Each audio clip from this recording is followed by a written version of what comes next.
Have you seen these AI personality things pop up? I just saw this one from CNBC. It was this story that said AI personality YouTubers or VTubers are earning millions, and really you're creating these avatars, and they're able to really grow an audience.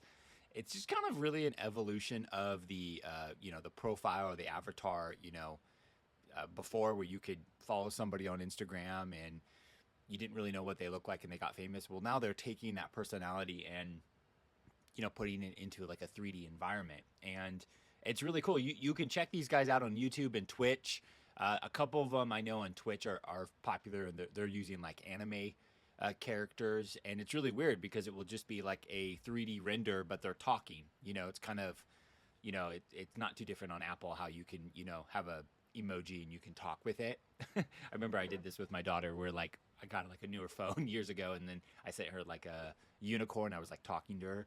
Well, now people are actually building brands and they're representing this. And I remember a couple years I saw this, and I think this is something that could become more standardized. This is one company where you create training videos using an AI bot, and it's a little uncanny, meaning like you look at it's a little off, but I think there's real uses for this. And I think one of the number one things is two buckets. I see people using AI bots where what you do is you just feed it some text and it automatically it says it for you. So you have this AI bot that can say whatever you want. I think that there will be topics that people will not want their face associated with, and like certain types of training and so forth. And these companies kind of talk about that. And then also, I also just think that people just don't realize that this is so simple.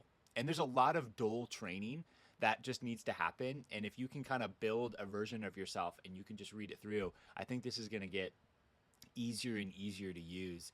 And so I don't know like if it's going to become like standard. I still think human emotion is going to be really hard to kind of replace. But I think tools like this are going to be interesting. And really the biggest thing is people don't understand that video training is still really powerful. How many times do you have the option to read something versus listen to something, then a video? And I think a huge part of the population just want to watch something versus just listen, just read. And so to seamlessly take content from read to audio to video and just put it into something, and then let's say they have a scan of you and you can easily make it video.